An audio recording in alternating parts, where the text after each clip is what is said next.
And from Valcartier, to make a long story short, we took the train and we went to Fort Lewis, Washington for 6 months training.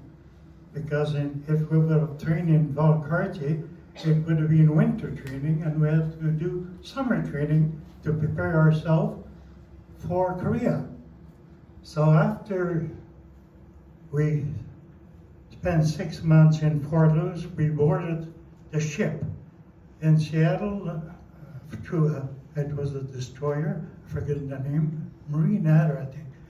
And we sailed to Korea.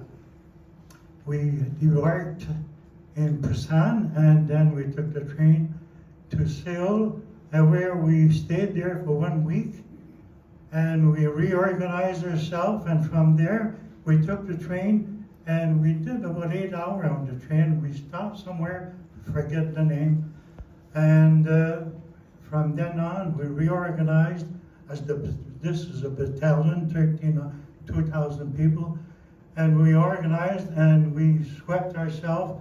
We swept the terrain, and we walked for about 2 months. And then we established a defensive position, and from then on, it was a defensive position for years to come.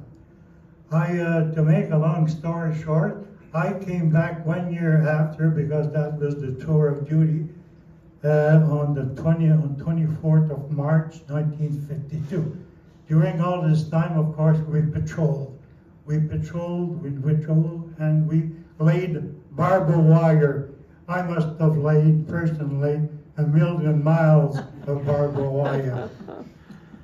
But to come back to my story, on March the 24th, the climax of my stay in Korea was one of these patrols. I went to many patrols, but this one, we were ambushed by maybe 30 North Koreans. And from now,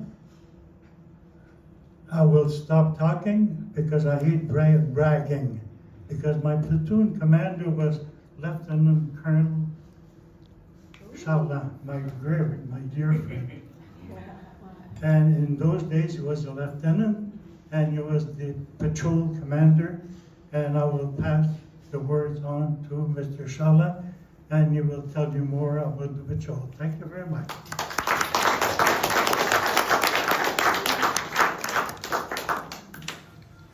Just to let you know that Claude was one of the members who played the hockey in the anymore. So he is Claude. Oops. Well, at least there's an arrow to show where I am. Oh yeah. Thank you. Well, first of all, I would say it's a privilege to be part of this gathering today.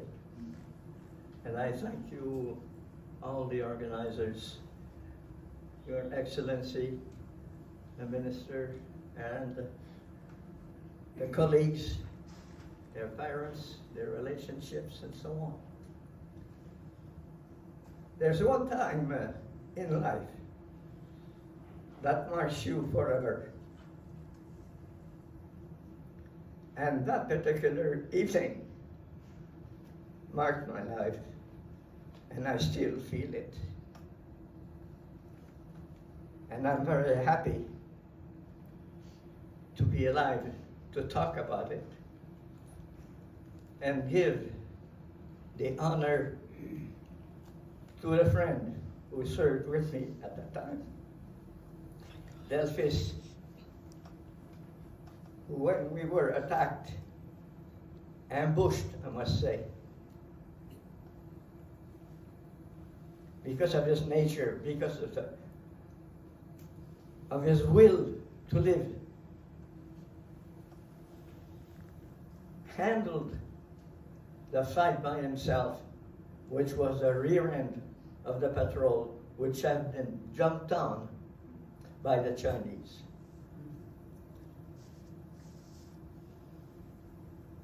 He killed many. and saved many more, because our patrol group was 26 people, and we all came back. 3 of them could not walk, but they could be carried, and they got back home safely. Since that time,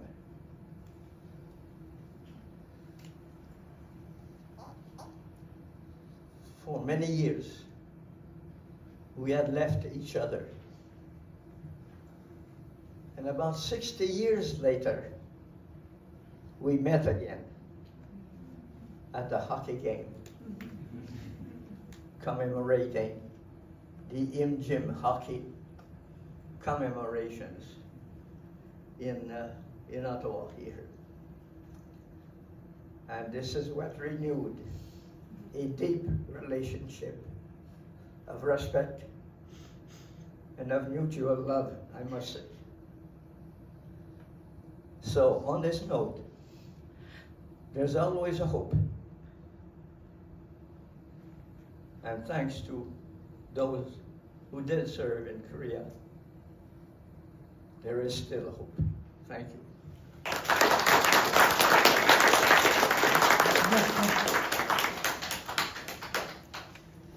Mr. Charland, I salute you.